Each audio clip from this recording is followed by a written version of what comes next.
আমি যদি কোনো মন্ত্রীর ছেলে হইতাম, কোনো ধনী দুলাল হইতাম, কোনো সংগঠনের সভাপতি হইতাম, যদি কোনো ক্যাডার হইতাম মন্ত্রীর সংগঠনে, তাইলে আপনারা আবার কি করতেন?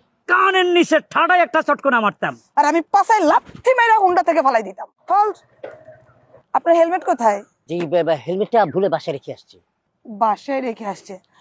আপনি কি কোনো বড় নেতা বা মন্ত্রীর ছেলে? জি না। আপনার বাপ কোনো বড় ব্যবসায়ী? জি না।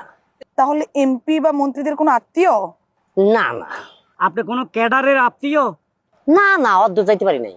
তা আপনি যুব সংগঠনের কোনো সভাপতি বা সেক্রেটারি কিছু? জি না। তাহলে স্যার নিশ্চয়ই কোনো জমিদারের ছেলে হবে। জমিদারের ছেলে আপনি? জি না স্যার, আসলে ঘটনা হচ্ছে যে আমি একটা মধ্যবিত্ত ফ্যামিলির ছেলে। আমার বাবা কৃষি কাজ করে। আমার আব্বার কাছে আমি একটা মোটরসাইকেল চাইছিলাম আজ থেকে 1.5 বছর আগে। তো আমার আব্বা কিস্তি তুইলা আমাকে এই মোটরসাইকেলটা দিয়েছে। মুন্নি 5,000 টাকা মামলা করেন। জি স্যার। স্যার, তার আগে আমার একটা প্রশ্ন আছে স্যার। কি? আপনারা প্রশ্ন করছেন কিছু, যে আমি যদি কোনো মন্ত্রীর ছেলে হইতাম, কোনো ধনী দুলাল হইতাম, কোনো সংগঠনের সভাপতি হইতাম, যদি কোনো ক্যাডার হইতাম মন্ত্রীর সংগঠনে, তাইলে আপনারা আবার কি করতেন? কানের নিচে ঠাডাই একটা চটকনা মারতাম। আর আমি পাশায় লাথি মেরে হুন্ডা থেকে ফালাই দিতাম। না না না, থাক। 5,000 লাত্তি খাওয়ানোর দরকার নাই, আর কানে নিচে চটকনা খাওয়ানোর দরকার নাই।